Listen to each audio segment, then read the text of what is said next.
Hey guys, I'm Brian. I'm Jim. And we just wanted to give you kind of a heads up. This week is an episode that's going to have a little bit of some colorful language. Yeah, by colorful you mean like if you have a 5-year-old or grandmother or maybe even your priest, right? They may not want to listen. Yeah. We're going to have words like right, or yeah. Dude. Liquor. Yeah, like all of those and more probably. Hey! Stabber. Yeah, especially that one. Yeah. Big bags of... Yeah, that might be in there too. Yeah, that'll probably be in there as well. Just want to give you a warning that, you know, those fucking words are going to be in there. Yeah, so get ready to listen to the show. Dude.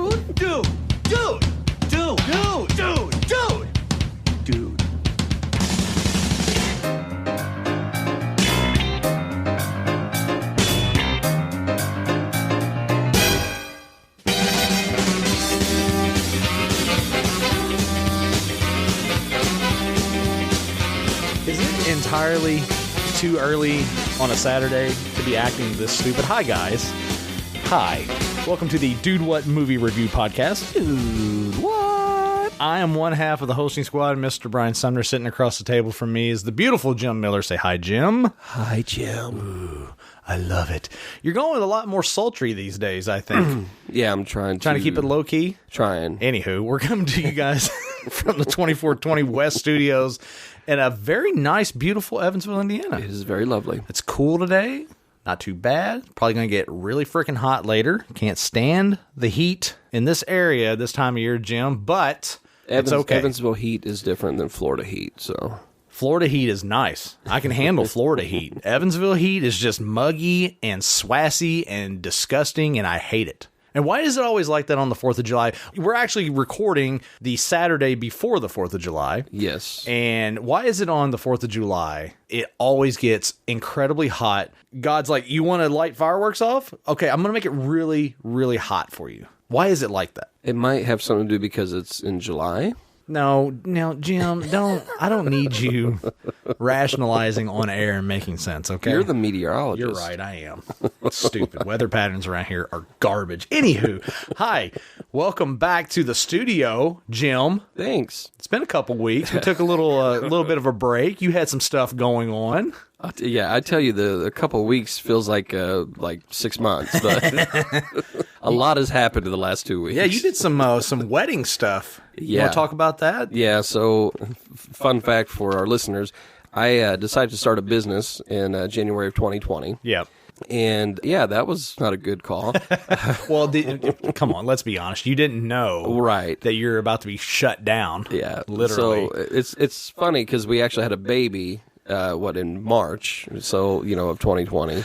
Kylie always gives me a hard time. Anytime we've come close to having our baby, like my form of nesting is starting something new. And so Kylie's like, you don't need to be starting a business right now. It's not even nesting. It's like you're running away. What can I do that's not here? Right. So, there was that. So it's been something that's kind of been in the background. I've kind of been just planting the seed and letting it kind of see what happens, but I haven't really been cultivating stuff very much with it. Right. So long story short, I did a wedding last year and I wasn't going to do a wedding, but then I got really good feedback from it. So I was like, maybe I'll do weddings. Yeah. So Money talks, baby. Got to do my second wedding. Yeah. Last weekend, man. And how was that? It's so here's the thing. Weddings are fun. Yeah. I have a lot of fun. I found myself smiling a lot. That's their Catholic weddings, which we covered on one of the re-releases. But I find myself smiling a lot as I'm filming, and I actually caught myself doing that this past weekend, and I was like, I really do enjoy doing this video stuff. Right. But man, Kylie came and helped me. She was my second camera. Second unit. Basically, we get back to where we were staying, and both get a shower, and she goes, I haven't had like a single thought at all. She's like, is that normal? Like to just not think? Like she was so burnt. I mean, it was just you make yourself so busy, so exhausted. She was like, you just don't. Yeah. She's like, I was stopping and trying to have a thought, and she's like, I couldn't. So I was like, yep. So I said, that's a good thing. That means you poured everything out into what you're doing. So yeah, so there was that, and then there's drama at home with Sunny Bunny. Oh, God, here we go. Yeah, do we want the Sunny saga? I don't know. Do we? Should we save it as a story time with Jim down the road? You could. I don't know. It's up to you. Good Lord.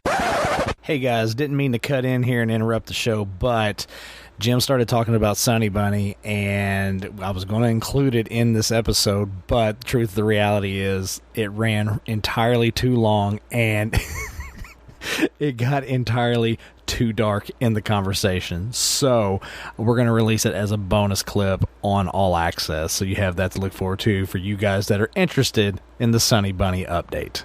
Enjoy the rest of the show. Moving on to the next segment. We like to interact with the people who love the show, who listen to the show. Join us on our journey here at Dude What. From time to time, we will get some mail from you guys. And so let's just jump into the mailbag. You've got mail. Oh boy, mail. Whoa, we get mail? So, Jim, who we got mail from this week? Well, this will be a familiar name to anybody that has listened to our archive episodes. Yeah? This is from Kyle Mayo. Kyle Mayo! Hey, Kyle. What's going on, buddy? So he says, hello again. That's the title. Hi, guys.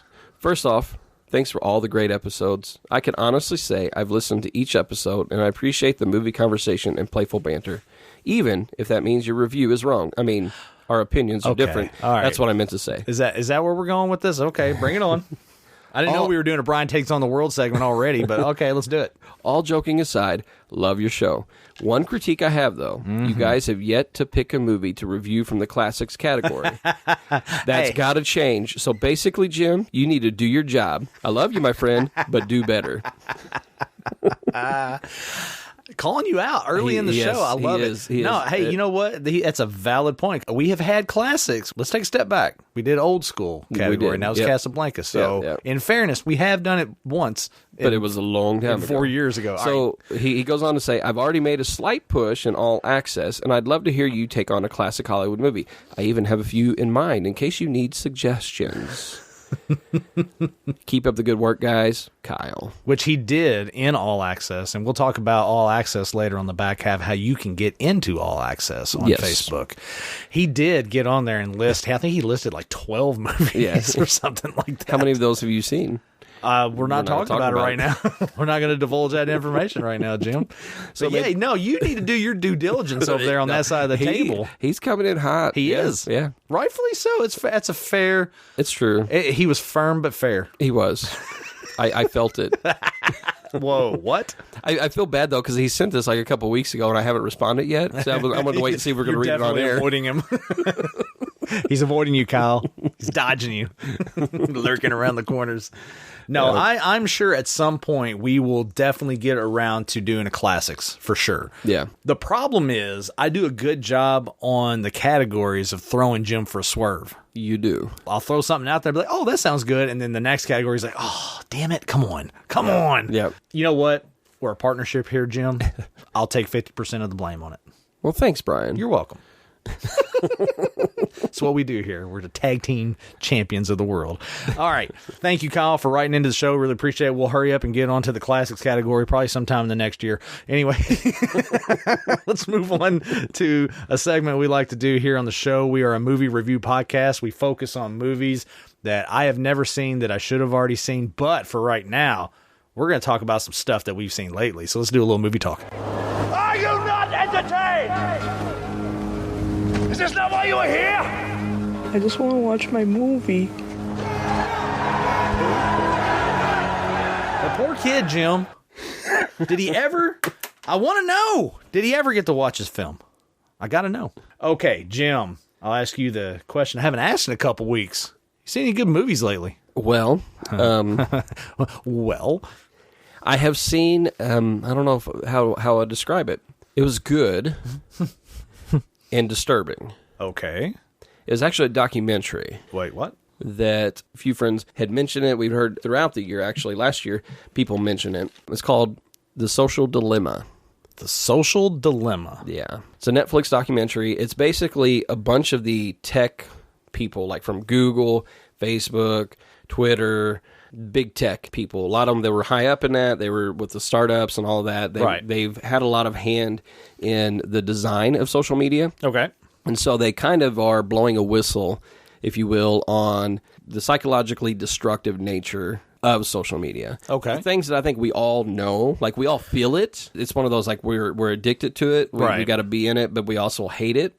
Yeah. Kind of like the idea of like a necessary evil. Yes. Like we're even guilty of it with what we do here because we use social media to promote our show. But at the end of the day, do we really want to be on it? Right. Do we really need it? There's some things that I knew I was going to hear that I already knew because of this show is kind of why I started my business. Wormholes. Right? Wormholes, Jim. Wormholes. But because of this show is where I began to learn how to do digital marketing and all of that on the social media world.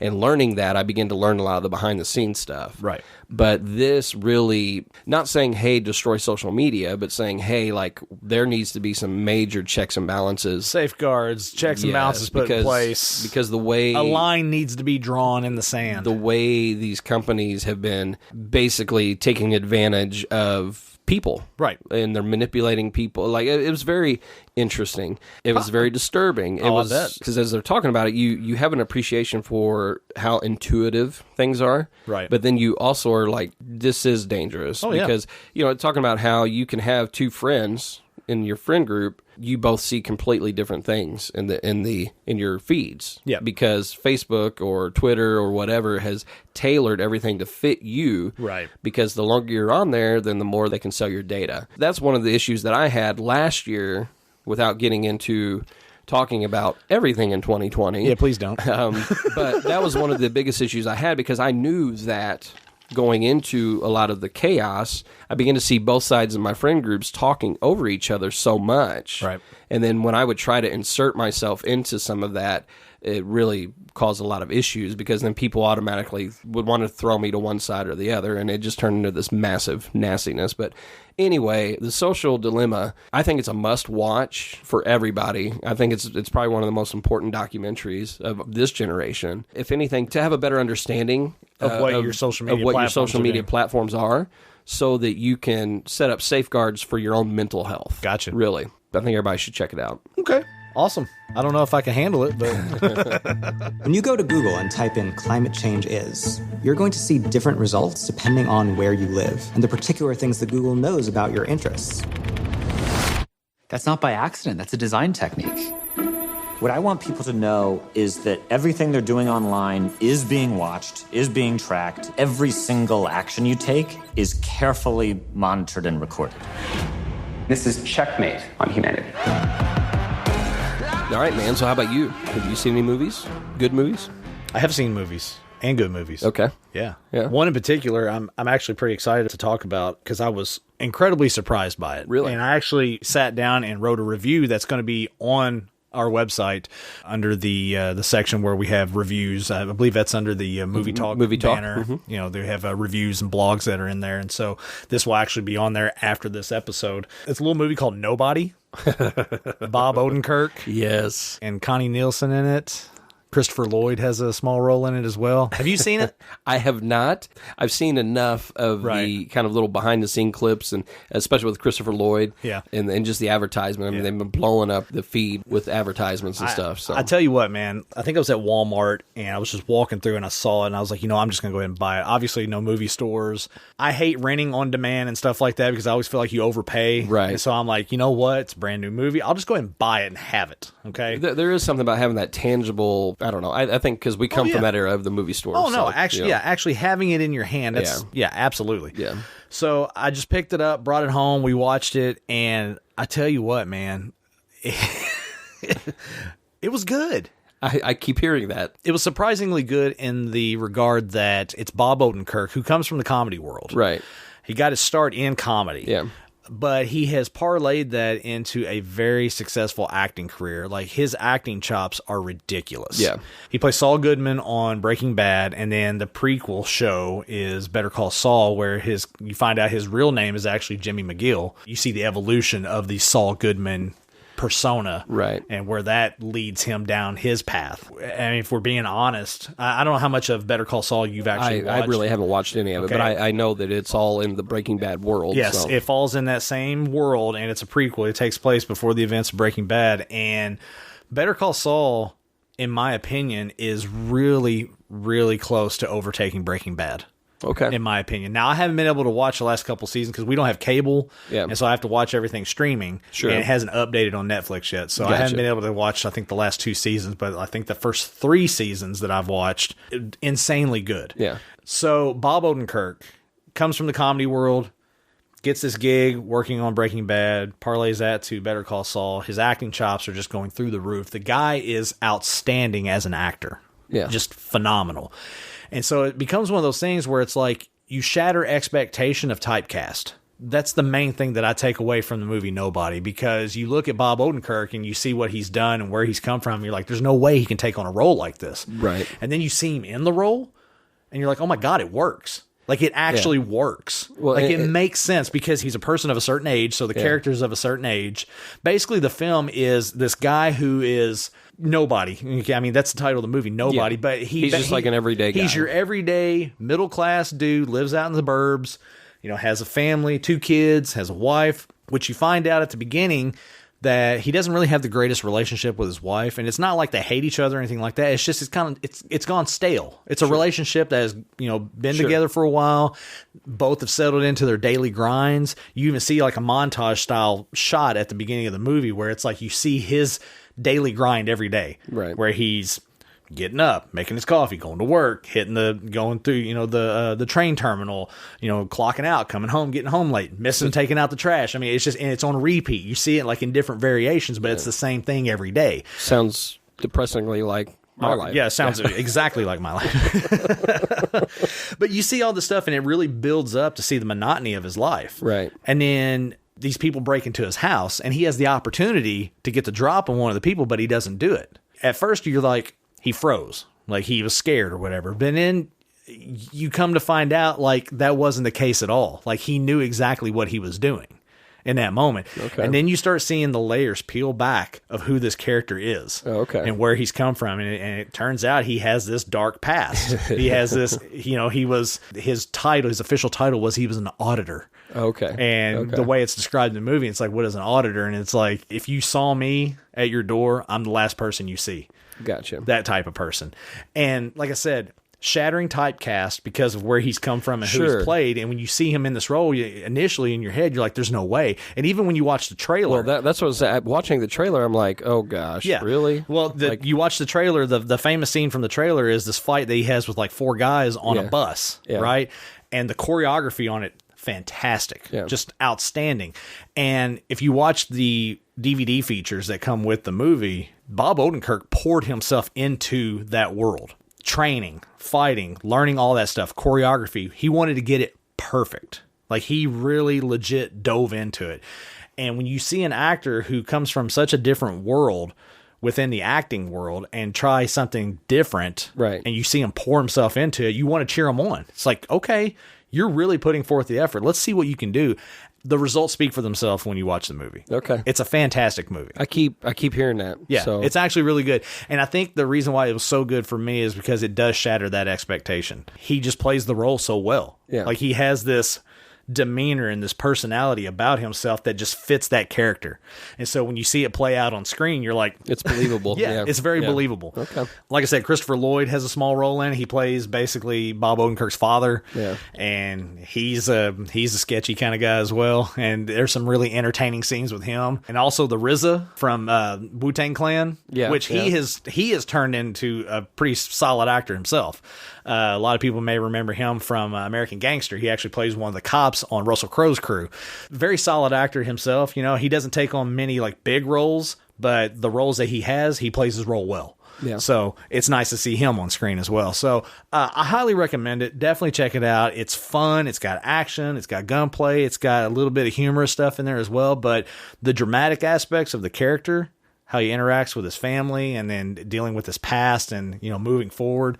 Really, really entertaining, really surprisingly good. And like I said, I have written a review on this, so that'll be on the website, and you guys check that out for sure. But yeah, definitely check out Nobody for sure. Awesome. There's a long dormant piece of me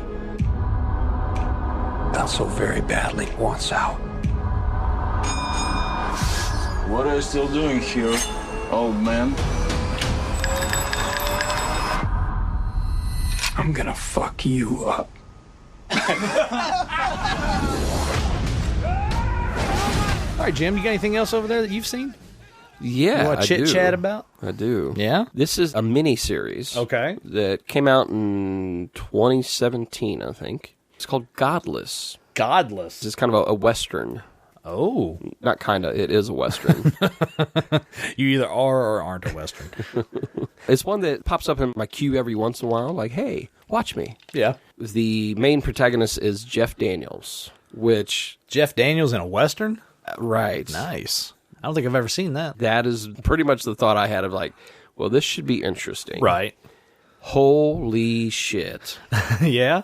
Dude, he nails that role. Well, I mean, Jeff Daniels, I think a lot of people from our age group, you say Jeff Daniels, they automatically go to Dumb and Dumber. Yes. And that's horrible because he's way more, he's way more than that. Versatile than that, yes. That's kind of what I think of Jeff Daniels. Comedy, you know, he has been typecast in my head. Yep. So seeing him in serious roles, and I know that he can do it, but seeing him, I mean, the transformation of him as his character, full beard, plays the villain, Here we kind go. of a leader. Here we go. He does have a sweet beard. Yeah. Wow. Basically, the premise of the movie is he is leading a gang. There are these outlaws that one of the people that he kind of brought up from childhood almost Okay. In his gang betrays him. It's basically him trying to seek revenge on this guy. Ah. And this guy happens to end up in a town called LaBelle. And LaBelle is a mining town where all of the men died in a mining accident. So it's literally just a bunch of women in this town. So wow. They did a really good job. Okay. It's a really good Western. I mean, if you like Westerns, you'll love it. You said this is a miniseries, right? It's a miniseries. How many episodes are 7. 7. Okay. 7, yeah. And they're all about an hour long. Okay, so not too bad. Yeah. But there's a character in there that when I saw him, I was like, who does he remind me of? Yeah. And it hit me not too long after, Stephen A. Turner.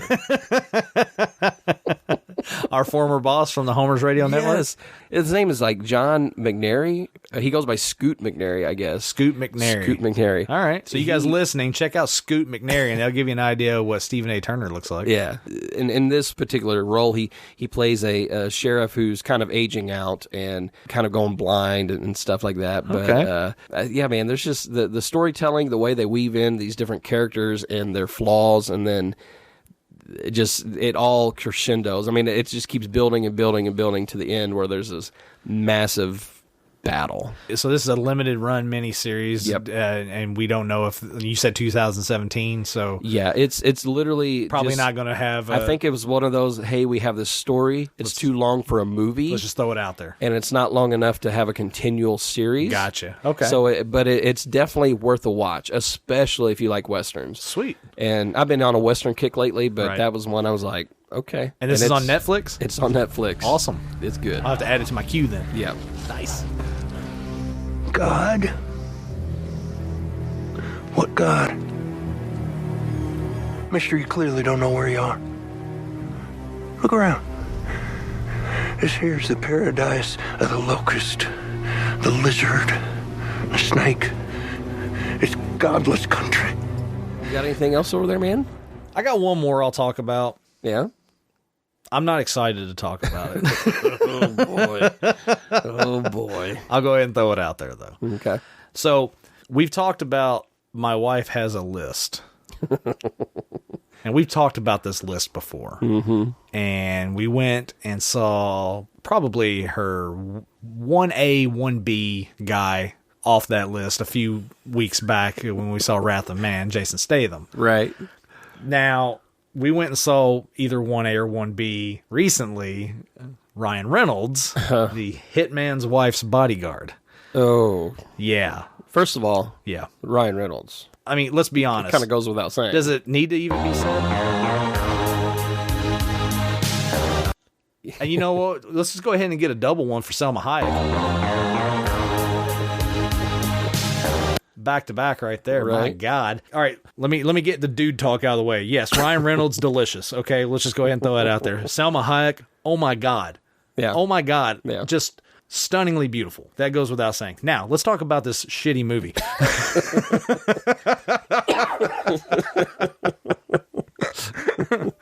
You ever hear the expression, you should just quit while you're ahead? Yes. Okay, that's what they should have done when they made The Hitman's Bodyguard.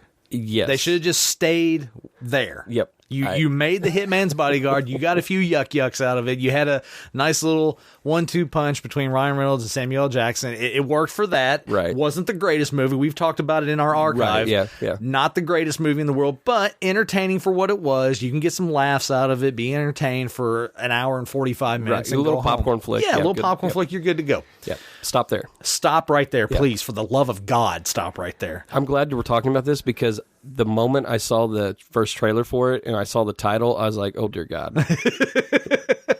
And look, all right. It's not like the movie was completely horrible. Yeah. But it was not good by any stretch of the imagination. Right. Because this style of film, you don't need to completely go crazy with the script and the dialogue writing to make comedy. Just by having Ryan Reynolds and Samuel L. Jackson together, you're going to have comedy build organically. Yes. Like, you're going to have that. That's a given. That would be like saying, let me take this script and let me write the comedy for Vince Vaughn and Owen Wilson. No, you don't do that. Right. Let them handle the punches. Let them handle the spots. Let them handle the timing. This movie, basically the premise of it is, something has happened with Samuel L. Jackson's character, and now Ryan Reynolds has to protect Salma Hayek's character. Gotcha. Until they can reconnect. But the silliness of it is, like, that aspect of that plot only lasts for, like, maybe 25 minutes in the film. But because then they end up all three together. So it's like, right.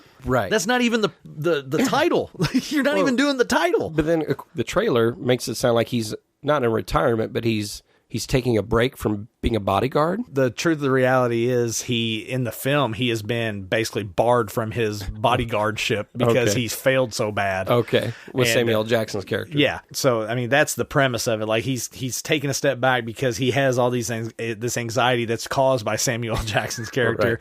Right. I'm barred from my association. I can't even do my job right and all this stuff. I need to get away. And then he gets pulled back into it, like, immediately. Like, we're talking, like, within, like, 10 minutes of the movie starting. Right. So, there's no build to stuff like that. Right. I know the movie is meant to be just like this silly comedic action style film. Yeah.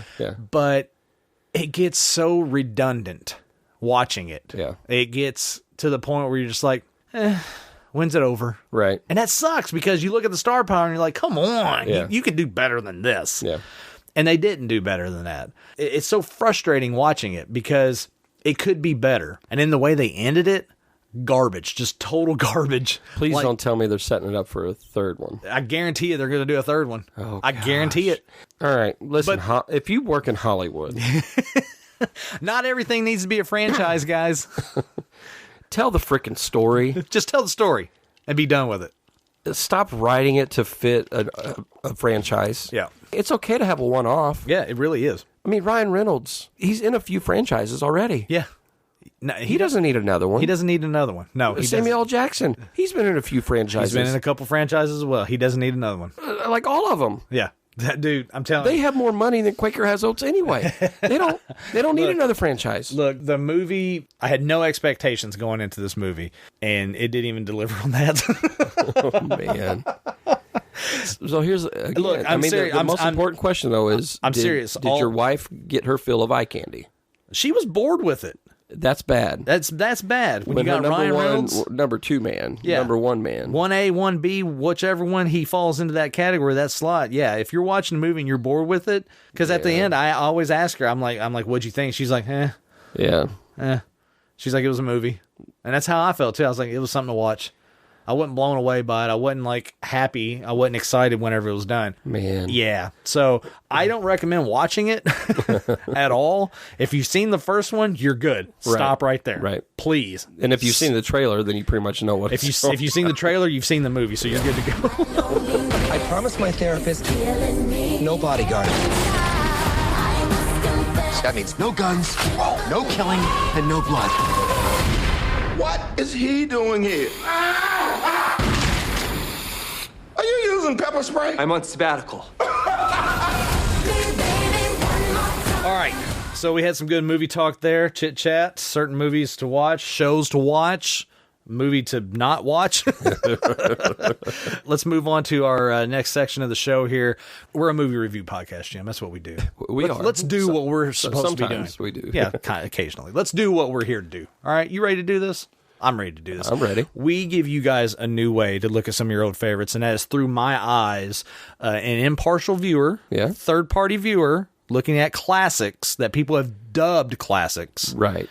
And we favorites. Or favorites, and we break them down. We give the truth here on Dude What. That's it's not only that we look at it, but we look at it through your eyes, seeing it for the first time. Exactly. Fresh eyes for the first time, giving my point of view, my take on these quote-unquote Hollywood classics. Now, when we left off, we decided to basically hand over the controls to the show to our All Access team. Yeah, they basically became producers. That's right. We said, All Access members, we want you to go back and check out all of the categories that Jim did not pick from our relaunch. Right. Basically 18 categories, roughly, somewhere around in there. Ish, yeah. I think there was a couple repeats in there, but close to 18. Right. We had them go in there, look through them, figure out which one they wanted, and basically cast their vote in All Access. We had some people chime in on that. we did. We had like five or six people out of All Access chime in, which is like more than half of the number of people that are actually in All Access. Well, especially if you count us two with them. Yeah, if you count, which we couldn't do. We couldn't cast our votes. Although I did see Jim putting on a mustache and casting his vote. I did. Mim Giller, I think it was his name. But anyway, we had quite a few people chiming in on that, and we ultimately decided, and we posted a Facebook Live video in All Access. We went with Mr. Gary Saylor, Mr. Gare Bear Saylor. We did. And we chose his category, his pick, from the studio. Yep. Which basically the shelf here that's right next to me has a ton of movies on it. Well, and I have a shelf next to me that has a ton of movies. Jim has a shelf over there that has a ton of movies as well. Yeah. And so basically there are movies on both of these shelves that have not been viewed by me. And so I narrowed it down to 3. Yeah. Which the selections... At least one of those you haven't seen. And at least one of those I haven't seen. Could be 2, could be 3, you don't know. Yeah, so... what were those selections there, Jim? Gosh. Yeah, so it was kind of funny with All Access because we did do a live video, and you revealed at that moment, it was right after work, you revealed the 3 movies. And you hadn't heard it. And I hadn't heard it yet. And so everyone got to see everyone got to see your reaction. My reaction. Like, this is like literally how Jim reacts on every episode. At the end, when I give him the new category and the new movie selections. It was, wow. Yeah. So yeah, the All Access category, movies in the studio. Yep. The first one you gave me was Scarface. What's that? I'm assuming when you said Scarface, you meant the 1983 crime drama directed by Brian De Palma. Has Al Pacino, Michelle Pfeiffer in it. Kind of a pop culture classic. Right. Kinda. The second one was Rambo First Blood, a 1982 action-adventure directed by Ted Kotcheff. Sylvester Stallone, Brian Dennehy are in that. This is one that has been on the list a few times now. I guess you can call this one like the Predator effect. Predator appeared in so many categories for a couple years, and then we finally got around to covering it. Yep, it did. And the last one, hold on to your seats, folks, was Lord of the Rings. Your reaction to that was so funny. 2001 action-adventure directed by Peter Jackson, literally has everybody in it. Was a cultural phenomenon when it came out. Right. It's Lord of the Rings. I don't know. You don't know what else to say about it? Like, I'm trying to think, like, if people be like, what is that? I don't feel like anybody would say that, but okay. So, Brian, it's going to be an interesting day today. What's in the box? What's in the box? Here you go, sir. Gosh, I hate this part. No, you don't. You love this part. This is your favorite part of the show, Jim. It is. Yep, it is. All right, here we go, folks. Yep. Okay, cover it up. All right.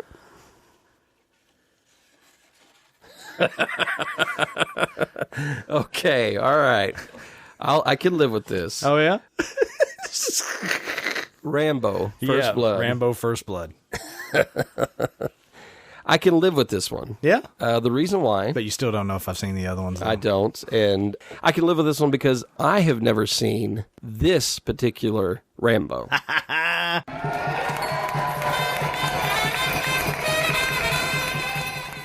A true Dude What movie. A true Dude What movie. That's awesome. We haven't had one of those in a while. No, we haven't. Yeah, so I'm very familiar with who John Rambo is. Right. I think it was the second one that I grew up watching. I think everyone is very familiar with Rambo, just in general. Just as a cultural phenomenon. Just in general, as a character in the pop culture or cultural icon, I guess would be more of a, Yeah, I think everyone's familiar with John Rambo for sure. Yeah. So First Blood, man. Blood. What's the story? Have you seen it? I've seen parts of it. I feel like this is one of those movies that maybe was on a lot while in my childhood, and I've caught parts of it. Yeah. But I know I've never seen it from beginning to end. Like, I've seen clips online, and there's stuff that I'm like, I don't remember that at all. There's definitely aspects of it that I remember, and it's probably just from seeing it on TV. But from beginning to end, nope, never seen it. I really don't know a lot about the story. You get parts of the story with future Rambo stories. Right. So you don't get the foundation. You don't get the foundation. Right. I don't have that. It's funny because as preparing for the show, I was looking over just getting the basic stuff about the movies, and on IMDb, they have the trailers, and I was like, I better watch it because I'm pretty sure I haven't seen this particular one. And watching the trailer, I was like, nope, definitely not seen this particular one. So I'm excited, man. I'm excited to watch it and to talk about it. Should be interesting. Yeah, this would be a big one to knock off the list. So it's kind of appropriate, since we're recording before 4th of July. Absolutely. So, yeah, sure. I love it. So we're going to go watch the film right now. If you have not seen Rambo First Blood, let's be honest, you've seen it. Everyone has seen it. Right. Except for us. Right. The two losers doing the podcast. Speak for yourself. Speak for yourself, fella. We're going to go watch it right now, and if you haven't seen it, you should pause the podcast right now. Go get your copy, sit down and watch it, take a few notes, and come back on the second half of the show, because we're going to chit-chat about it. Spoilers are coming, obviously, if you haven't seen it. So definitely check it out before the back half of the show. And we're going to sit down and see how I feel about it, Jim. And we're going to see how you feel about it. Yeah. We're going to compare notes together, and we're going to go through this journey together, because that's what we do here at Dude What. That is what we do here at Dude What. Like, literally, every week. That's literally our job. That's our job. Yeah. So we should probably just go do our job. Yeah. We'll see you guys in the back half. Somewhere in this rugged mountain countryside, possibly above the snow line, shrouded in mist, the fugitive John Rambo is hiding. Units of the state police, along with local members of the National Guard, are now being mobilized.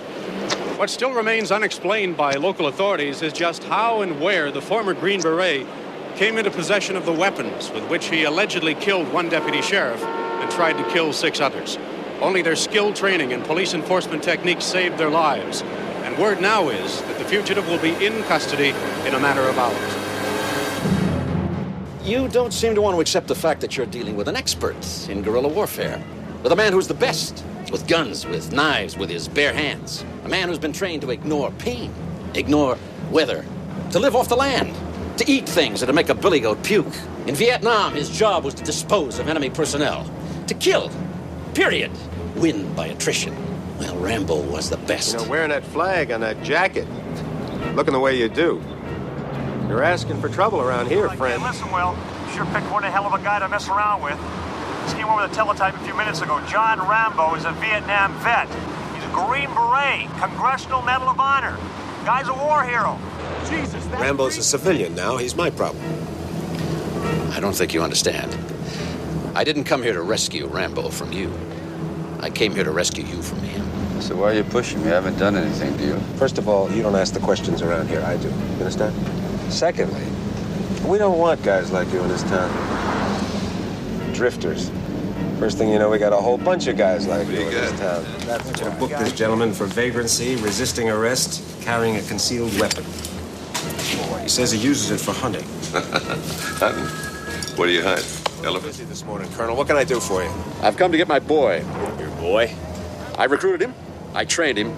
I commanded him in Vietnam for 3 years. I'd say that makes him mine. Green Beret. War hero. That's great. That's Why don't you just shut your great. mouth? You did some pushing of your own, John. They drew first blood, not me. As things stand right now, you're facing the ass end of a 90-day incarceration, plus a $250 fine, which you don't look to me like you can pay. At 10 o'clock tomorrow morning, you're going up in front of that judge. Between now and then, you can just impress the hell out of me by doing exactly as you're told. A war you can't win? Are you telling me that 200 men against your boy is a no-win situation for us? You send that many, don't forget one thing. What? A good supply of body bags. What about you, Colonel? What did you figure out from all of this, huh? I mean, what would you have done with him if he came in? Would you wrap your arms around him, give him a big sloppy kiss? Or would you have blown his brains out? I couldn't answer that until I met him face to face. Well, there it is. Session is over. Nothing is over! Nothing! You just don't turn it off! It wasn't my war! You asked me, I didn't ask you! I could have killed them all. I could have killed you. Been telling you the law. Out here it's me. Don't push it. Don't push it, I'll give you a war you won't believe. Let it go. Let it go.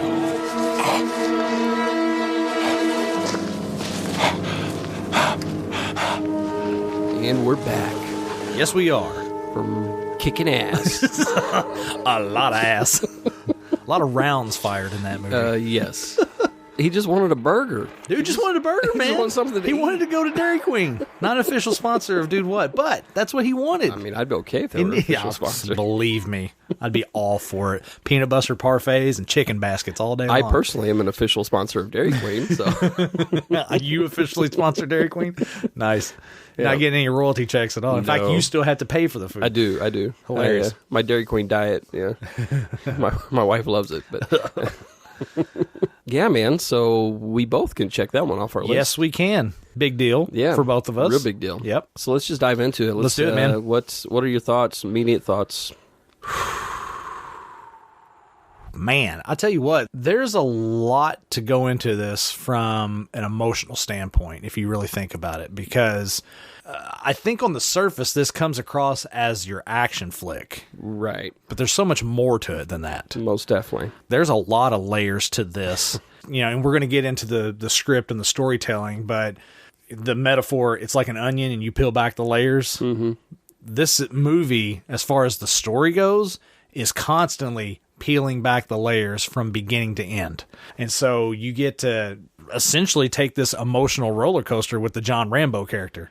It's kind of hard to watch at times. I don't know about you, but I know for me, I was actually surprised by that. By the storytelling? Yes, Yeah. because I was expecting straight up action. Rambo. Yeah. I mean, that's what you think of. The mind's eye, Rambo. That's what you're expecting. Just action. But this is a deep emotional storytelling that I wasn't expecting it either. Yeah, So, I mean, especially the deep dive in the whole PTSD stuff. Right. Which it wasn't labeled as that because I guess when this come out, early 80s, I guess? Yeah, I think it was 82 is what it says on the case. So yeah. Early 80s, and the idea of quote-unquote PTSD hasn't really been an issue. Yeah.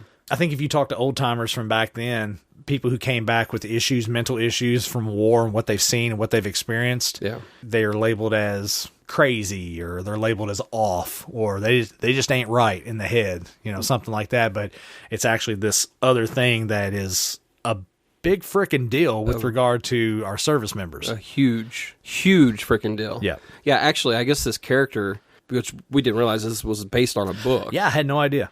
But I guess that particular character was actually based on a real-life war hero. Okay. From World War II, which actually, it may sound familiar to you. Audie Murphy.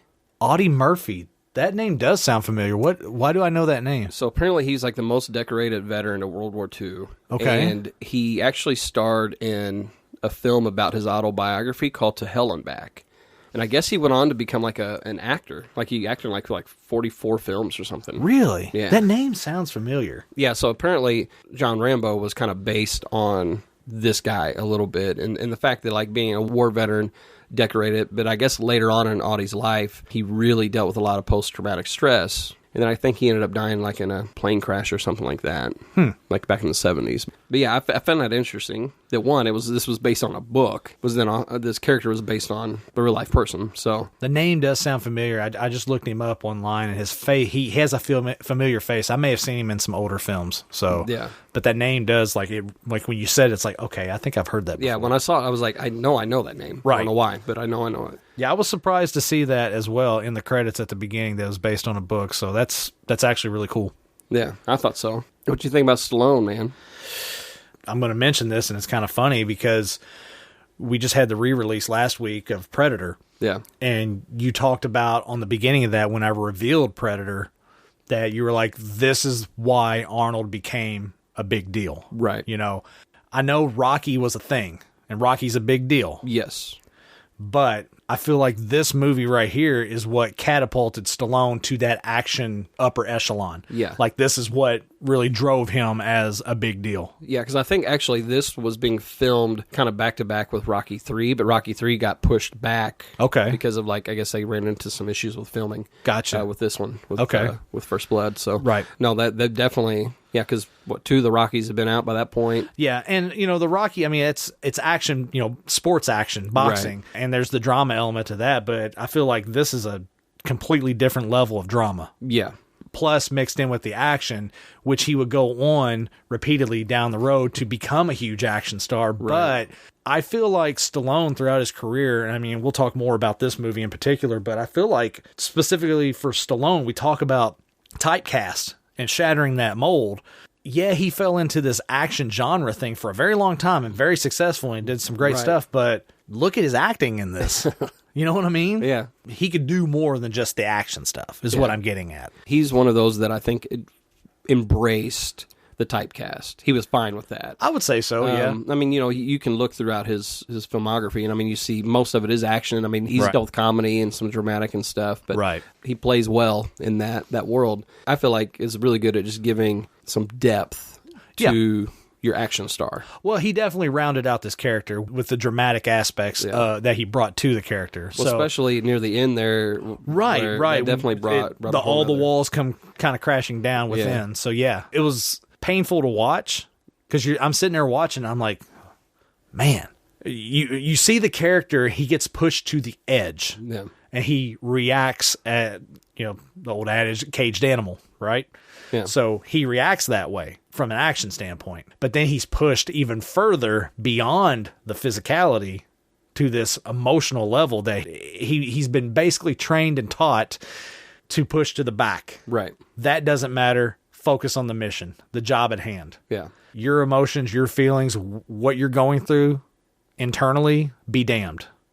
And then all that comes out. When you see that, I mean, it plays out even just in the story here because, I mean, there's a point where he's literally at war with these people. Right. And it wasn't until a familiar face brought him back out of that that then the realization, one, of what he was doing, but then two, of like, this is my own personal war that I've been dealing with internally. Right. And all that comes out. The duality between the two wars, the personal war and then the war that is acting out from his past, acting out in present day. Yeah. It was interesting to see the balance between the two of those. And then you had this big like explosion of the physicality and like the action aspects of the film. That wasn't what they were working towards. Like, you could have worked towards that and it would just been your typical blow up shit action film. Sure. But they were working towards something bigger. Yeah. And it was that emotional explosion there at the end. So seeing it all play out along the way, surprising, like you said. Yeah. Very, very surprising that the writing was so good on that. Well, and I honestly, after watching the trailer, last night, I was like, I didn't have high hopes if we did watch this movie. And mainly that was because... the advertising of it. Well, the way it's marketed. Well, just because in my head, I'm like, how can you make a movie about a guy who wages war on a police department? And make it compelling. Well, and just... entertaining. And make it where where you're cheering for the guy attacking the police department. Right. As the story begins to unfold, I go, oh... yeah, that's how you do it. I get that. Yeah. Yeah, so apparently, though, Stallone actually didn't want to be Rambo. Really? Yeah, I guess apparently the script had been like in Hollywood for a long time. Huh. It'd gone through so many revisions. It had so many different actors tied to it at one point. It just never was getting made. And so he was really hesitant to even do it. He wanted $3.5 million or something, but they ended up giving him like less than that. But I guess he got royalties on some other stuff or something. Huh. So he worked out a deal to where it was financially he was okay with it. Right. Okay. Yeah. But I kind of laughed, though, because I was looking to see some of the people who would have played Rambo. You want to guess who was at the top of the list? Oh, obviously Matthew Broderick. What the hell did you just say?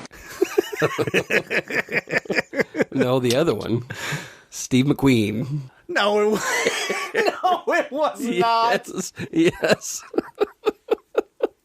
And let me guess. He couldn't do it because he was too busy filming Bullet. Are you serious? Steve McQueen was Steve McQueen was on that. That's hilarious. Clint Eastwood, he would have been Steve too old McQueen. for it, though. Steve McQueen, Paul Newman, Clint Eastwood. Yeah, there's a bunch of them. I think Al Pacino at one point. Now, Pacino maybe? But that would require Pacino to get kind of ripped, though. I mean, look, you got to think, Green Beret, these guys are in the best shape in the world. Right. And they are literally, like they said in the movie, they're trained to do whatever it takes to survive. Yes. You know, and so I think that would have taken a hell of a body transformation for Pacino to fit into that role. Yeah. Whereas Stallone is already shredded because of Rocky. He's already headed in that direction, you know. Yeah. Now he's not Rocky 4 shredded in this, right. but he's Rocky still 4 shredded he's still is a whole other level. Yeah, Rocky 4 shredded is my god. I know that's right. Yeah. That's ridiculous. But he was still in pretty damn good shape in this. We follow him on Instagram, right. Stallone. Dude, some of the videos and stuff he'll post of like his workouts now. Oh, he's still in great shape. It's just like, holy crap. And no wonder you were shredded. And he's not bashful about talking about how he has used HGH to help him get to that. Yeah. I mean, look, you can have a debate on that all you want all day long, the pros and cons, you know, the morality of it and all that stuff, but just look at the results. Right. I mean, if HGH helps you heal faster and build your muscles and keep you stronger, why the hell not do it? Yeah. I mean, who cares? No, Stallone, he's like 176 and he looks amazing. Right. Yeah, but I thought you'd get a kick out of the Steve McQueen thing. No, that's freaking hilarious. I love it. I guess there was also another casting issue with Troutman's character. Really? So I guess it was supposed to be Kirk Douglas was in that role, and literally oh my God. Literally last minute he pulled out. Oh. And they literally hired Richard Crenna like the Friday before they started filming, kind of thing. Oh my God. So he was having to be fed his Kirk lines Douglas. the whole time. Yeah. Oh my God, that would have been fantastic. Yeah. Because I would have loved to have seen that interaction between Kirk Douglas and Stallone.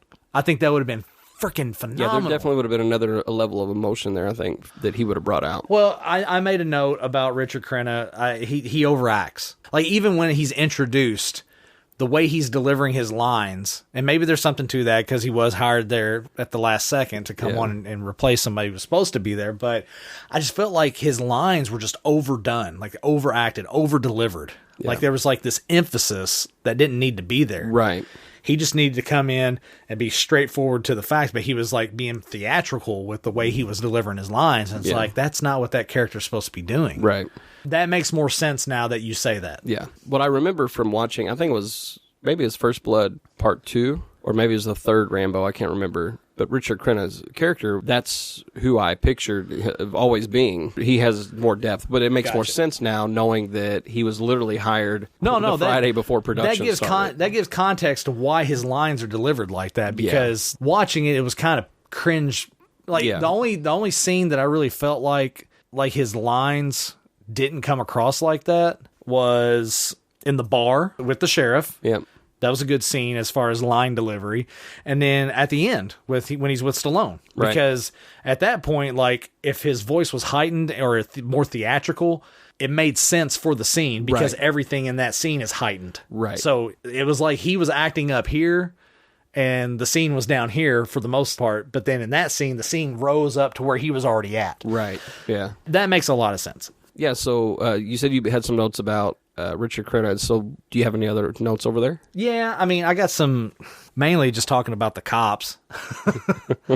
The first note that I wrote down, Brian Dennehy plays a great douchebag.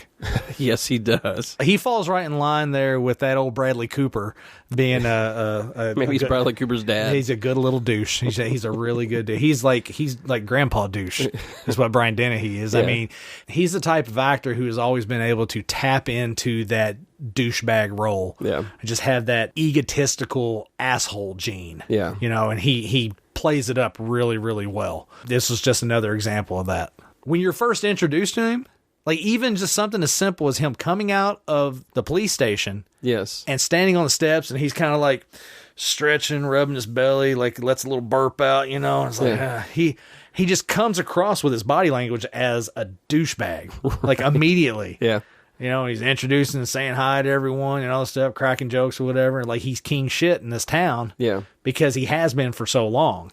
And it's like he's created this false sense of manliness and security in this town being a sheriff. He got a very fragile ego. Very, very fragile ego. Yeah, which filters down to the rest of his deputies. Right.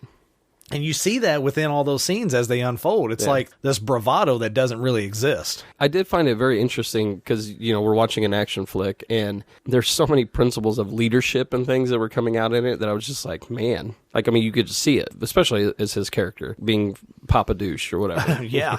Oh, no, seriously. It was quite interesting to watch. Yeah. Because, I mean, there's a point where it's like, okay, instead of just saying, hey, I screwed up. You're like doubling down on it, and it's like Well, I said we know it's not going to end well. Yeah, well, like I even said to you while we were watching, that scene where his deputy got thrown out of the helicopter and died on the rocks. Yeah, when he comes down there and they're on the radio. Yeah, and he receives word that you're dealing with a Green Beret. He's a decorated war hero and all this stuff, and it's like, holy cow, you can see it. He did a great job of acting without saying any lines oh shit, I just messed up. Yeah. What have I gotten my men into? But then, like you said, the doubling down because of his ego, where he quickly turns it on its head like a 180. And it's like, okay, we're still going to get him because I have to, because I'm a man. Right. It was funny seeing that because it was so real. Dennehy did a great job of portraying that balance between, oh shit, and, well, I'm still going to get him. Right. Well, even when he's interacting with people above his pay grade, right, and it's like, no, this is my, I mean, it's your stereotypical cop of a small town kind of storyline, there where it's like, this is my jurisdiction. Yeah, well, and that's another note I wrote, that the cops love to overreach. Yeah. There's a huge overreach of power, not only with the sheriff, but also with his deputies, this idea of just blatantly ignoring, quote unquote, your training, your law training, right, what you're supposed to be doing to protect and to serve. Yeah. Okay. When it works well for you, that's what that means, honestly. But I think it definitely there was elements to that with especially your small town police force kind of deal where they probably don't see much action, and they got to create their own action. They got to basically. There's a whole. I'm not even going down that rabbit hole, but it's I made a note, just kind of flippantly in my notes. I put I hate cops, and what I mean by that is like I hate cops that are like that, like you were just describing, because peel back the curtain on myself a little bit. My father was an alcoholic the first part of my life, so he was constantly in trouble with the cops. Yeah. So they got to know his name very well. Anytime that there was an issue, that the police were called out to him. There was never like this whole idea of like due process and following protocol. It was, Sumner's drunk again. Right. Let's go teach him a lesson. As a child, I saw that unfold with the cops a number of times. And it's this idea of just ignoring what your job is, what your protocols are, what your rules are, throwing that out the window. Let me just do whatever the hell I want to do. As a child, seeing that play out on the front lawn, grabbing him and throwing him on the ground and bashing his head into the sidewalk or into the yard just because you can, because you're a cop with a gun. Yeah, I've seen that. I've seen this overreach of power. That's why seeing that in the movie struck a chord with me, because it's like, if you had just calmed your ass down for 2 seconds and read the situation instead of letting your little ego get in the way of doing your job, then we wouldn't have been watching Rambo First Blood. I don't know. Why am I bringing it up? There would have been no movie. Right. It would have just been Rambo leaving town and eating a cheeseburger. That was the roll credits. It basically would have been a commercial for Dairy Queen. It'd been a great commercial for Dairy Queen. John Rambo comes into town and just eats a cheeseburger and then leaves. Yeah, it's and scene. And movie.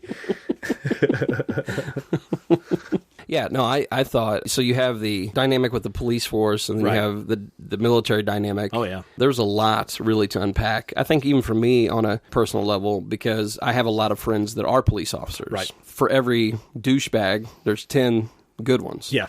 Unfortunately, the douchebags are the ones that make the news, as well as they're the ones that are... It's funny that you mentioned that, because I made a note of media narrative.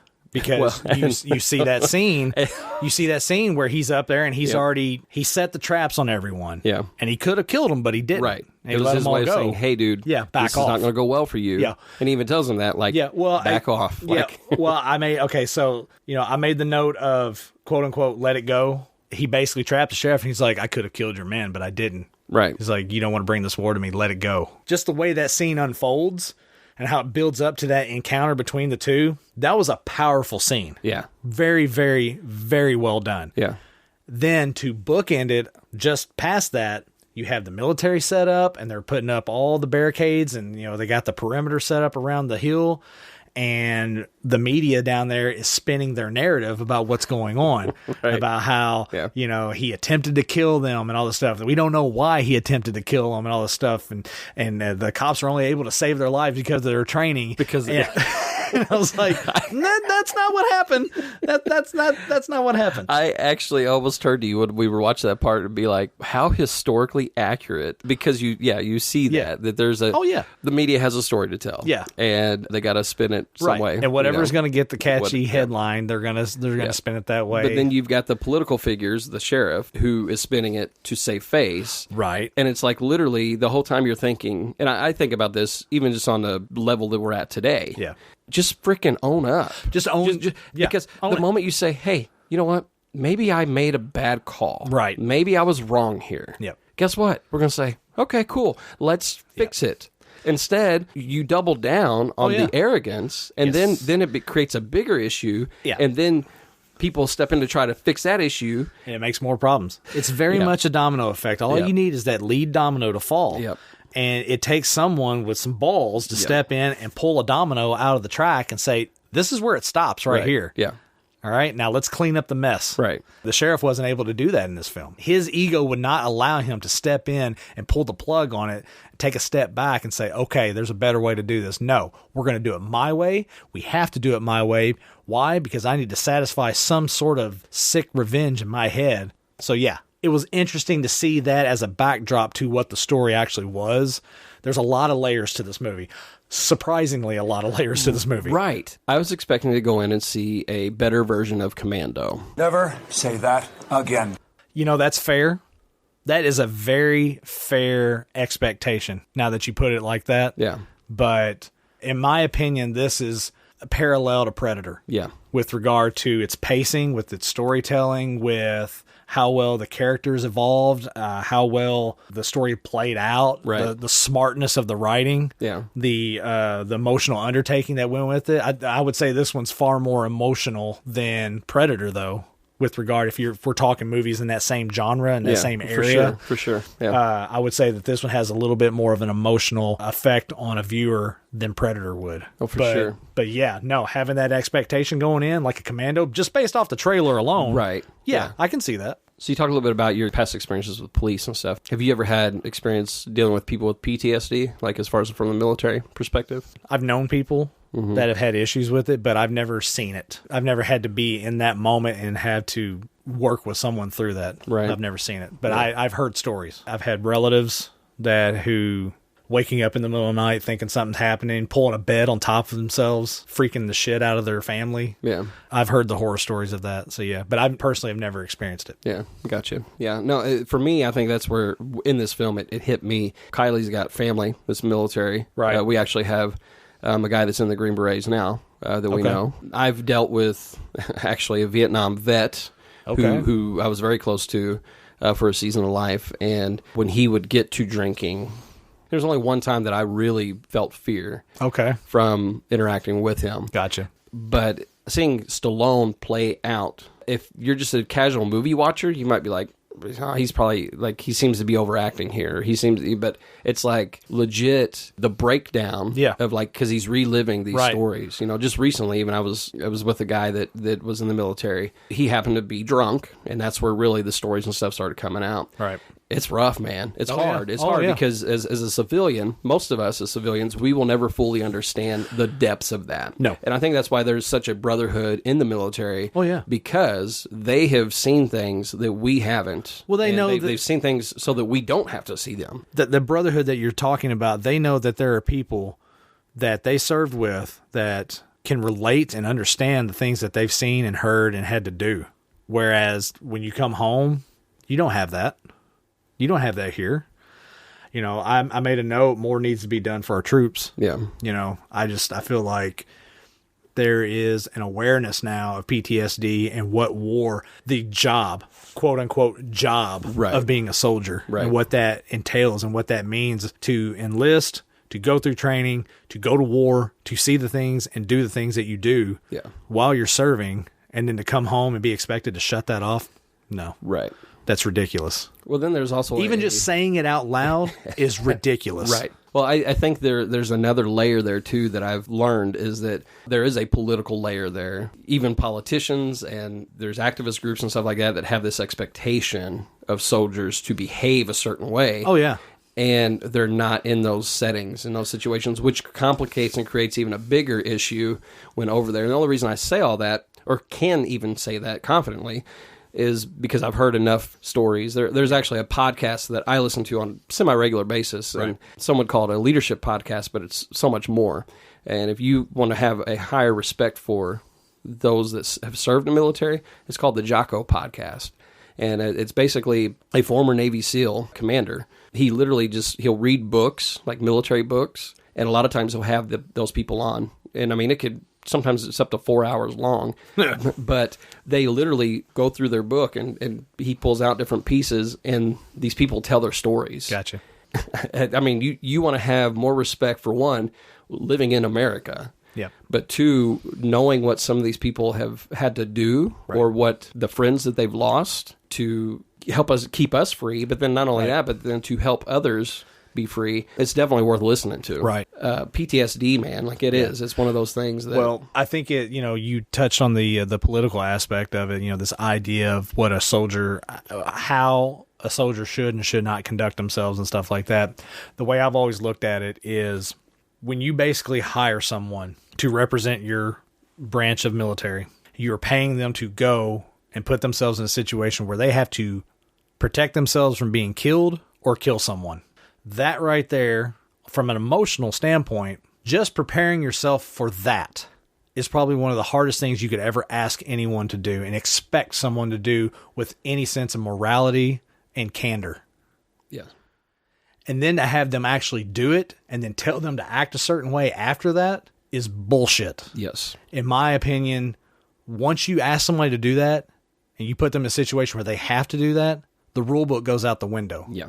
And at that point, you are operating on the job training. You are figuring it out as you go because not everyone is going to react the same way. Right. You cannot expect everyone to be cookie cutter when they're in that situation. And I think it's absolute horseshit to expect people to be like that. And so that's why I have a lot of respect for the military. Yeah. I have opinions about how we go about using our military. Sure. But with regard to troops, right. With regard to troops and our men and women that suit up and go and do that, there's no question about that. They have my utmost respect for what they do. Yeah. But don't tell them how to react and don't tell them how to handle that shit. Give them the resources to handle it the way they need to handle it. That's the thing. You hear so many horror stories. Marcos Luttrell, they made a movie about him. The Lone Survivor or whatever, but I want to say he was a SEAL as well. But in his book, I actually listened to his audiobook, and he talks a lot about that they had certain procedures and things that they had to follow because somebody in D.C. had said that, they were getting flack from an organization that they needed to operate a certain way. And talking about how, these places they were in, they're like strapping bombs to kids. Right. And sending them to, and that's another thing that always cracks me up. It's like, you have people in high authoritative positions making calls about certain things that they have no business making calls about, right. Engaging in war or conflict with other countries who don't have your same protocols and same, they don't have your same morals, no values. Exactly. So the idea that there are rules of engagement always cracks me up. Yeah. Because it's like, conduct yourself in this way. Well, what the hell is the enemy going to do to me? Right. Which I think, I think it's good to have to kind of help keep somewhat of a moral compass on that. I think so. To keep people from going Full Metal Jacket type stuff on but when you see the enemy doing the complete 180 from what you're doing, you have to alter what you're doing. When they're handing their 12-year-olds a machine gun. Right. Think about that. We hear about that and you see about that and people talk about it, living through that and having to make that decision. And so it's like, okay, could you imagine handing your daughter an AK? No. And say, go out there and help protect the family? Or strapping a bomb to her? Or strapping a bomb to her and say, got to blow up the resistance. It's. I mean, come on. Yeah, but there's a certain question of morality that has to be met with regard to being a decent human being. Yeah. And war is conflict that is always going to happen between two sides that never agree. Yeah. yeah, we have to keep some sense of a moral compass, but you have to also be able to and be willing to adjust whenever the enemy is not going to follow that same moral compass. Right. I don't know. It's a fascinating. Well, and it's something that, into. you know, so I just even us tackling that little bit right there. Yeah. And neither one of us are in the military. Neither one of us. You know, we know people that are, but Yep. like, you know, some would say, well, you have no business even talking about it because if you don't, but it's like just even that little bit, I think kind of captures and shows you the levels and layers of what a PTSD, a person dealing with that. Oh, yeah. Is because all of those things compound and then you add the fact that like, yeah, coming back to the country, right? Yeah. Coming back to America. Yeah. After serving, people already have their own Preconceived viewpoint, you know, notions. like, you know, and just that they don't have maybe respect for the things that you've been fighting for. Right. I don't know. There's so many things that compound and complicate, I think, the PTSD issue. I didn't know if, I didn't think we were going to go into this that long. And it's crazy to think about like that Rambo. Yeah. A movie. An A movie. action Look, movie. and this is what I love about the way we do our podcast, because we do get deep in the weeds on this stuff, you know, Yeah. because we're talking about more than just the movie. We're talking about the impact of what the movie is trying to tell. Yeah. Something simple like this, like you go into it with this preconceived idea of what the movie's going to be. Like you said, a souped up version of Commando, a better version of Commando. But here we are, we're spending 15 minutes talking about the PTSD aspects of this film and what Right. it tackles on here. You know, something that wasn't addressed in 1982, but now here we are, flash forward almost 40 years later. And now it's like, it's a big deal. They understand now, hey, these people that we're hiring to protect our country, Right. in the process, we're also fucking them up mentally. Yeah. That's the political price to pay to protect your country, right? Just to sacrifice the mental well-being of thousands of troops. No, that's But- where we have an obligation to Right. do everything we can to help with that transition. Yes, you know, exactly. I mean, it's like I said, it's a fascinating topic. We could probably talk for hours about it, but it's definitely a prominent aspect of this film that I was very surprised and glad to see that the way they handled it. Yeah.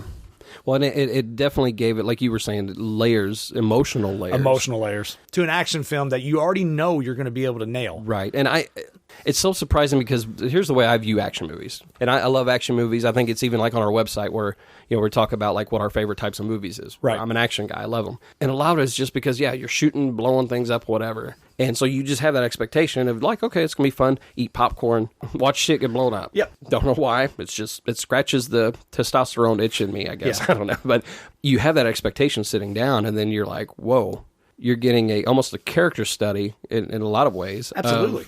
Of how far a person can be pushed. Oh, yeah. And it doesn't take much. I would like to say that it comes from, okay, somebody not understanding, you know, as a civilian, not understanding what they go through.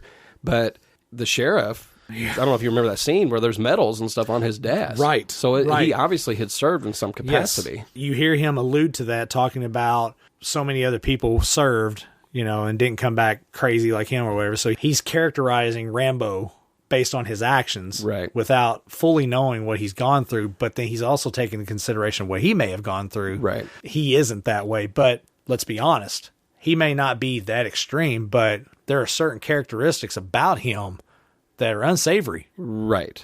Just because you strap on a badge, you're king swing here in this small town as a sheriff, doesn't make you right.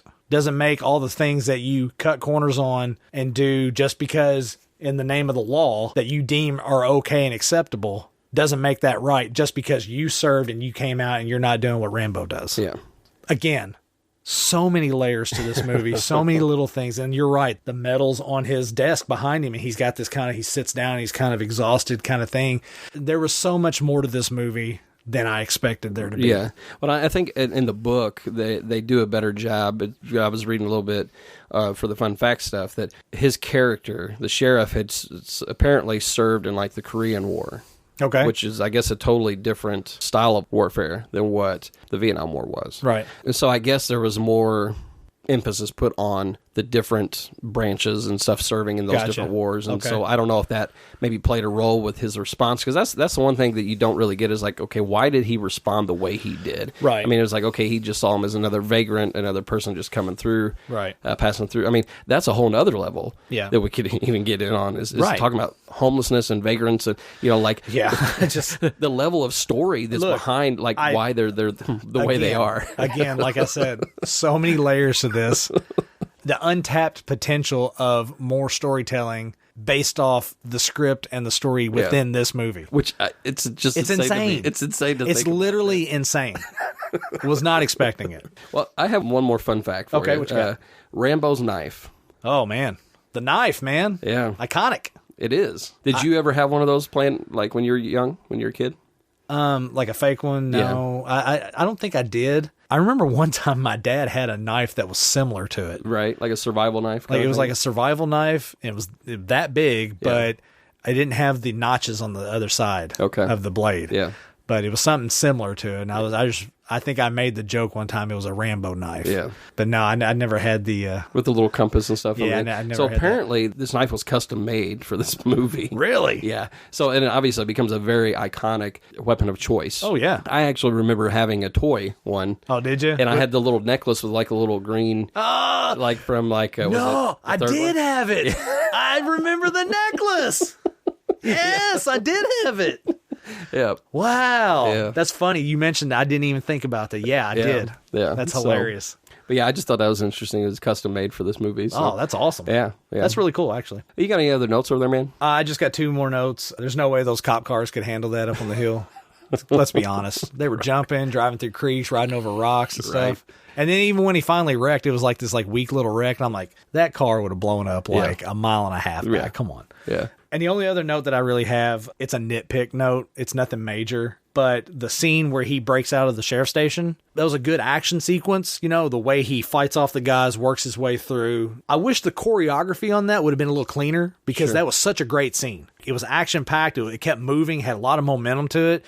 But, you know, you see where he takes off down the hall and the cop comes in and he drops down and sweeps him. Yeah. But the guy that was getting swept didn't execute it well. And so it kind of looked weak. Yeah. I wish the choreography in that scene would have been a little cleaner and a little better because that would have just made that scene really badass.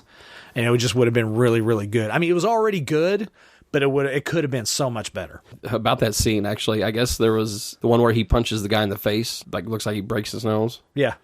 Like he actually broke his nose. Like in real life, Stallone actually broke the guy's nose. Hey, you know what? Which is why he had a bandage on the rest of the time. That guy deserved it.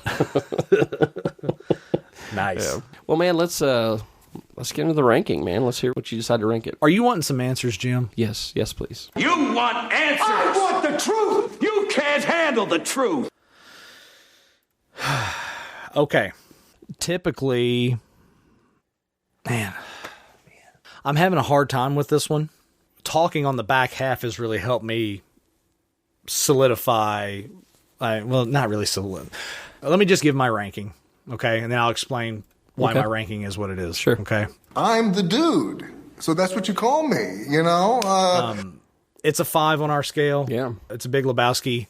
This is a really, really, really good movie. And the reason why I was trepidatious talking before I revealed my review, this was inching towards upper echelon movie for me. Really? Yes. And the reason why is because being so surprised of how much they covered in this movie. Yeah. And it's only an hour and a half film. It's literally just a touch over an hour and a half. Yeah. But they cover so much ground and it didn't feel rushed. I actually thought the movie was longer. And then when it ended, I looked at the running time. I'm like, holy shit, it was only like an hour and a half. It's funny you say that because I feel like there was a part in it. I'm like, man, this is a lot longer than I thought it was. Right. But it wasn't. But it wasn't. It really wasn't. And that's just because we were so engrossed in the story. Yeah. And it was rolling along and it just... This was a really, really fucking good movie. Yeah. Like, I don't want to cuss, and I'd hate for us to have to put a disclaimer or anything like that at the beginning just for language, but, like, I am blown away by how good this is. Yeah. Like, it was really, really, really good. All the aspects, talking about PTSD, the emotional aspects, the unveiling of, you know, like all his emotions, the tearing down of that wall as it builds, the fact that they didn't make the conclusion of the film this big action blow up fest. Right. They used that as the vehicle to drive to the story. That should be like an example for screenwriters. Right. That want to use action as a vehicle to tell your story.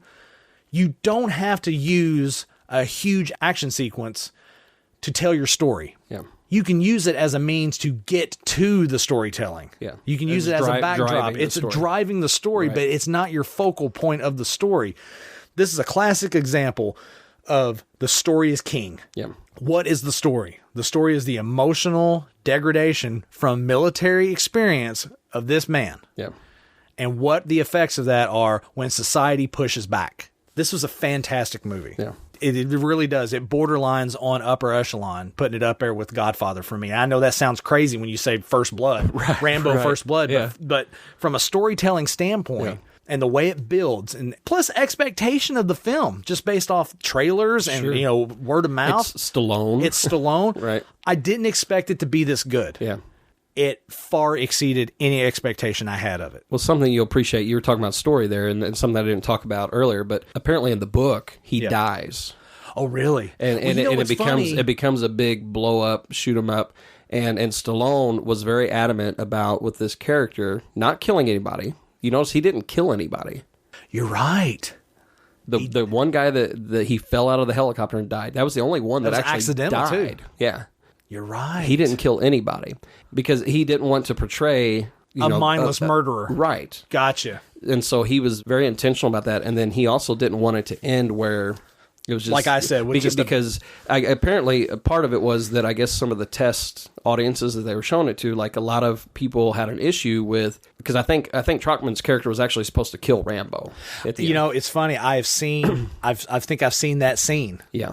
Online. Yeah, I think where it was, he actually kills Rambo. Yeah, and I think they with the test audiences, they were like, why is it that the only way to solve a person from the military with issues is by killing them? Right. And so like there was a lot of issues with that, and so they totally did a 180 with it. Well, I'm glad they did. And it obviously sets it up for a franchise. Of course. It works. Yeah. But yeah, like I was just thinking about that as you were talking about the story element, because you're right, it is a really good story. It's great. It's great. I loved it. I thought it was great. Do you want to see what the world had to say? Oh, I always like to find out what my friends the world think. Brian takes on the world. What you just said is one of the most insanely idiotic things I have ever heard. May God have mercy on your soul. You're all gonna die! IMDb, easy for me to say. What a douche. 2 thumbs up. I love the part where he's like, we're all gonna die. So, let's see what the world has to say, Jim. Well, 1001 movies you must see before you die. It is not in there. Aww. I was surprised. Oh my God. Yeah. Did he even watch the movie? Right. Ridiculous. This is going to be really good. I can already tell. IMDb, 7.7 out of 10. Low. That's low. That's about a 1.5 too low for me, for their scale. Yeah. Yep. The Metacritic is 61. Fuck off. Whatever. No. I'd love to hear what their gripe is. Yeah. Like, seriously. Here's the interesting thing, though. This is kind of one of those where IMDb and Rotten Tomatoes are off. They're different. The tomato meter was 85%. Still low to me. Yeah. For the tomato meter, I would expect this movie to be around the 90% range. Maybe just a touch higher. Yeah. And the audience was 85%.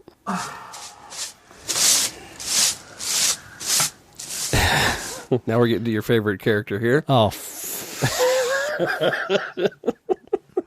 Here we go. Let's just acknowledge that the whole reason we have to put a disclaimer most of the time at the front is because of the Brian Ebert. Takes on the World. It's Roger Ebert. What we got? He gave it 3 stars. Okay. Part of what he says, almost all of First Blood is implausible, but because it's Stallone on the screen, we'll buy it.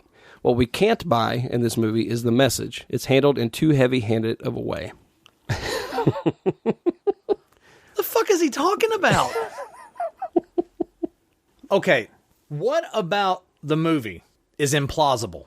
I'm asking you, Jim, what would you think about this movie would be implausible other than falling off the cliff through the tree? I will say kind of what I felt, even just watching the trailer, is the implausibility of someone just going AWOL, going crazy with being arrested, kind of like the way he did. Just based off the trailer.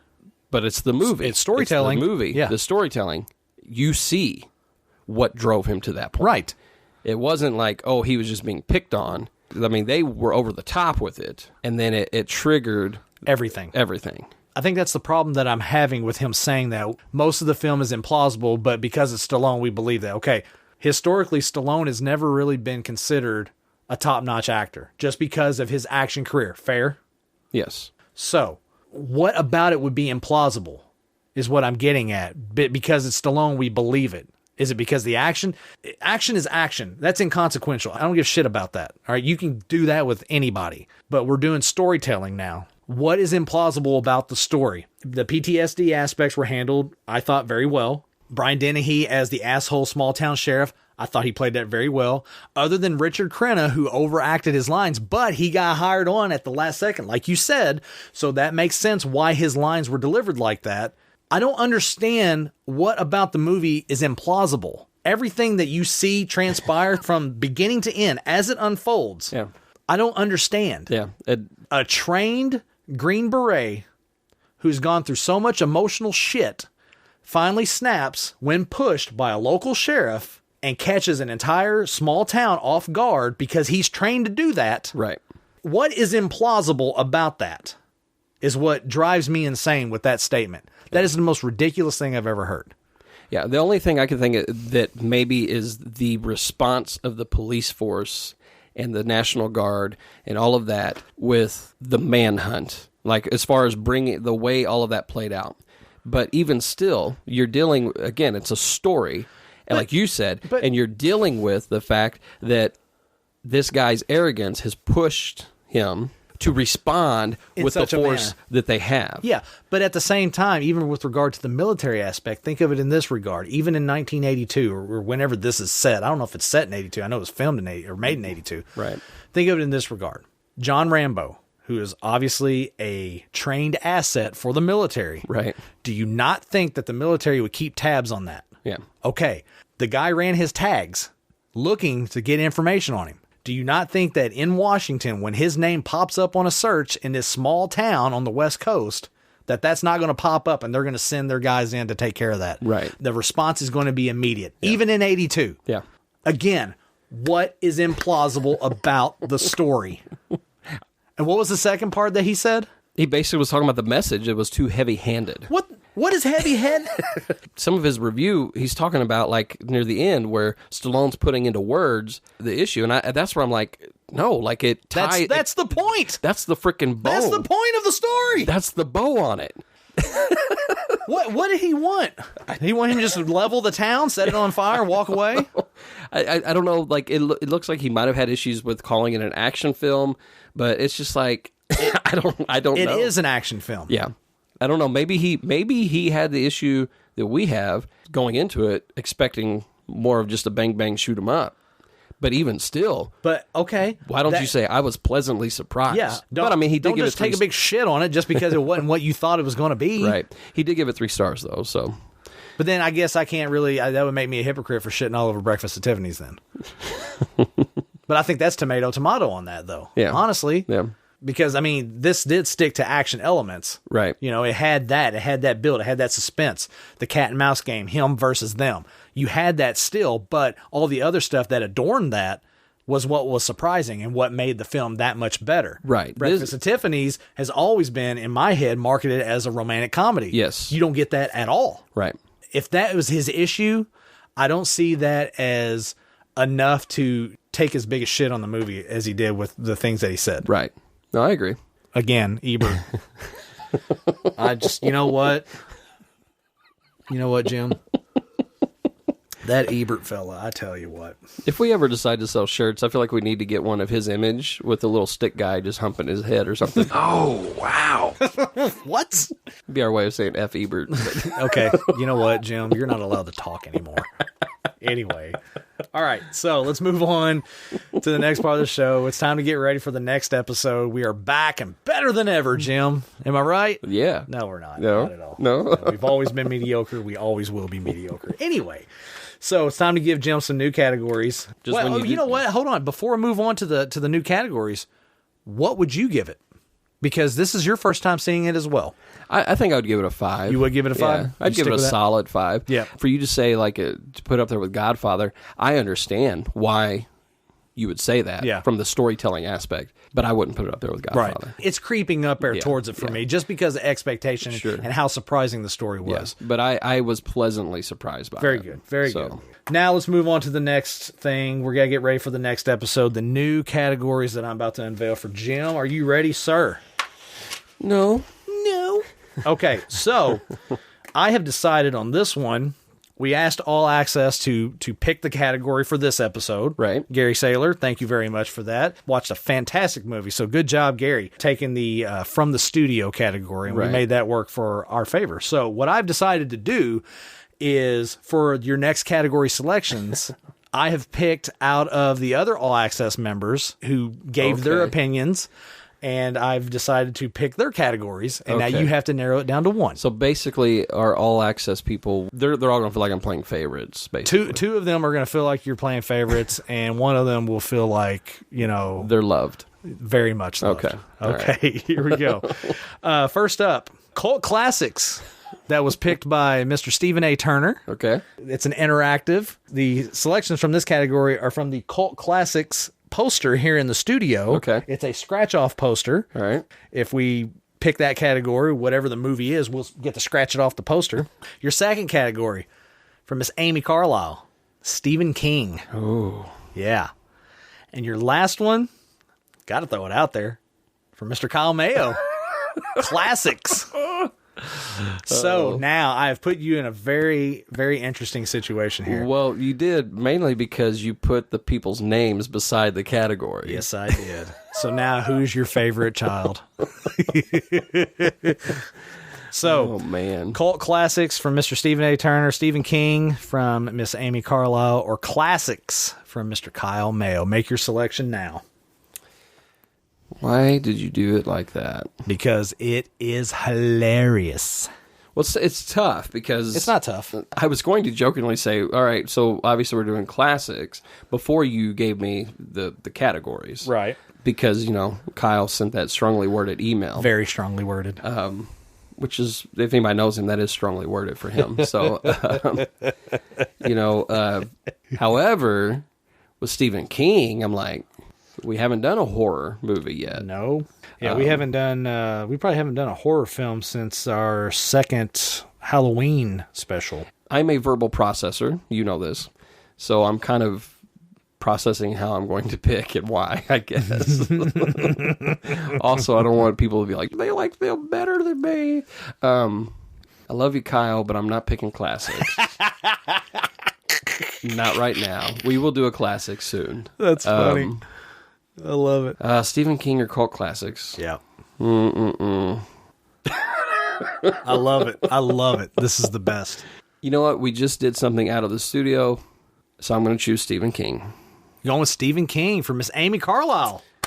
Yep. I love it. Okay. Are you ready for your selections from the Stephen King category? Now, these are films that are adapted from Stephen King novels. Could be a short story. Could be a novella. Could be anything.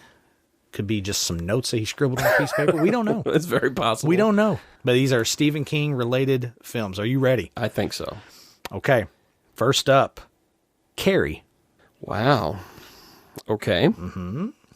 Second, The Green Mile. What?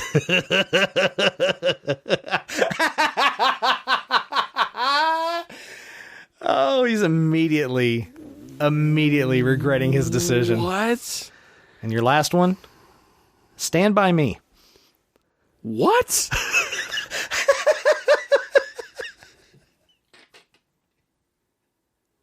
Wow. I love it. All right, let's run those down one more time. The Stephen King category. Thank you, Amy Carlisle. This is awesome. First up, Carrie, The Green Mile, and Stand By Me. Man. One of which we will cover on the next episode of the Do What Movie Review podcast. It could be 2 that I haven't seen. It could be 3 that I haven't seen, Jim. You don't know. You'll never know. Wow. Unless you continue listening to the show. All right. So that brings us to a close here on our episode. We want to thank you guys for tuning in, checking us out, listening. We really appreciate that. As always, you can find everything Dude What related at dudewhatpod.com. Check out everything that's on there, which we have many different movie reviews on there, written reviews. You can read full thoughts on what I have on all these movies that we have posted on there. We got quite a few on there, and nobody will be posted on there and be ready for you guys after this episode. It'll also be in the show notes. Check out the show notes on these episodes. You just scroll down to the bottom. If you hear something we've talked about, maybe a past episode or like an actor or other movies, like, we did the movie talk. We'll have links to all of those. All that stuff will be in the show notes, so be sure and check that out. Actually, just totally calling an audible here. Okay, what you got? Sorry. Something that I've been putting in the show notes, and for most of them, I think it pops up, is the intro music that we use. Okay. I have links to the Cherry Poppin' Daddies website. Awesome. Okay. Yeah, definitely go and check out the Cherry Poppin' Daddies. They were gracious enough to give us licensing to use their music for the intro to our show, and they have just a lot of great music, and you can go check out all their stuff. So I was going to say, if you do, just click on that link. We do not get any payment or anything for that whatsoever. Not at all. But what that does is let them know, because it will show that they're getting traffic from our thing. So then they will know that we're just trying to show them love. Give them a little love. Yeah, we're paying for licensing and all that, but we show them some love. Yeah. So if you like the intro and you want to buy that song, absolutely, or any others, just go follow that link down at the bottom of the show notes, and it will take you to their website. I highly recommend these Swinging Sounds of the Cherry Poppin' Daddies. Their greatest hits, like 20 songs. Yeah. It's a great album. It's got a lot of really good music on it. I highly suggest that for sure. And I think I did a write-up on that as well on the website too. So you guys can read about that on our website as well. Check us out on all the social media outlets, Facebook, Twitter, Instagram. It's a good way to get in touch with us. There's All Access on there as well, which we mentioned earlier. All Access. It's a super secret ninja group that we have on Facebook, and you guys can shape the show like Amy Carlisle has done for the next episode, like Gary Saylor did for this episode. Yeah. We do a lot of fun stuff on there, and we post videos, opinion pieces on there, talk to each other, ask questions, interaction. It's like a little small community. And sometimes post punny memes. No, we're not doing any of that at all, Jim. You can do it on your own free time. I am not doing any of that. You guys want to drop us some lines as well, send us a message at heyyouguys@dudewhatpod.com, and that's how you can get into All Access as well. Yeah. Drop lines there. You can ask us questions. You can give us comments, critiques, concerns, and say, hey, I want to get in All Access, and then we will give you access to the website on there, and then you can get in there and mix it up with us, chit-chat. For sure. Maybe you can get in All Access and tell me your opinions about First Blood. Ooh. I don't know. Ooh. Maybe you guys like it as much as I do. Maybe you don't like it. Which I haven't shared the ET picture that I said I was going to, but I will be posting that. You in your ET pajamas? Yeah, I didn't find that, but I've got some others. Oh, boy. That will be available on All Access at some point whenever Jim gets around to posting it. So that'll be a lot of fun. You guys can check that out. I want to thank you guys for following us. Yeah. You guys, 5-star reviews. Let your friends know about the show. Yeah. Follow. Click that follow button, and that way you get all of our updates. We release every Wednesday. And we're on all the social media outlets. Yep. We're on all the podcast outlets as well. And if you whatever platform you're listening to, if you're able to rank us and then leave a written review, that would be awesome. Yeah. That just all that does is help the algorithm. That's right. Kind of put us in other people's feeds and stuff. There's a science behind it, people, and Jim has researched it to the nth degree, and he knows what he's talking about. So leave those reviews, 5-star reviews, and like we said, down the road, hopefully maybe in the next couple episodes, we're going to do a little segment where we go and read some of those reviews. So that'll be a lot of fun. Yeah. I got nothing else, man. I'm good. I think I'm good. We're going to go ahead and get on out here. We really appreciate you guys tuning in and listening to the show. We will see you guys next week. Bye, guys. All right, you ready? Oh, are you calling? Yeah. Yeah. What up? Happy birthday to you. Happy birthday to you. Happy birthday, dear Stephen A. Turner. The Homers Radio Network. Happy birthday to you. Dude, what? Man, that brings a tear in my eye. Happy birthday, man. Appreciate it. Thank you so much. Yeah, we're sitting in the studio right now getting ready to record the back half of this episode, and so we thought I'd just call and wish you a happy birthday, man. Kick ass. Appreciate it. you doing anything fun today? You gonna blow up some shit or pick up some prostitutes? Probably do the prostitutes first and then blow them. I was going to suggest that. But. You were going to suggest that? Jim said he was going to suggest that. What the hell is wrong with you two? Great minds think alike. That is horrible. Okay. Just going to blow up some prostitutes. All right, man. Love you, brother. Just want to wish you happy birthday. Happy birthday, brother. All right. Later, dude. Bye. Blow it up some prostitutes. What the hell?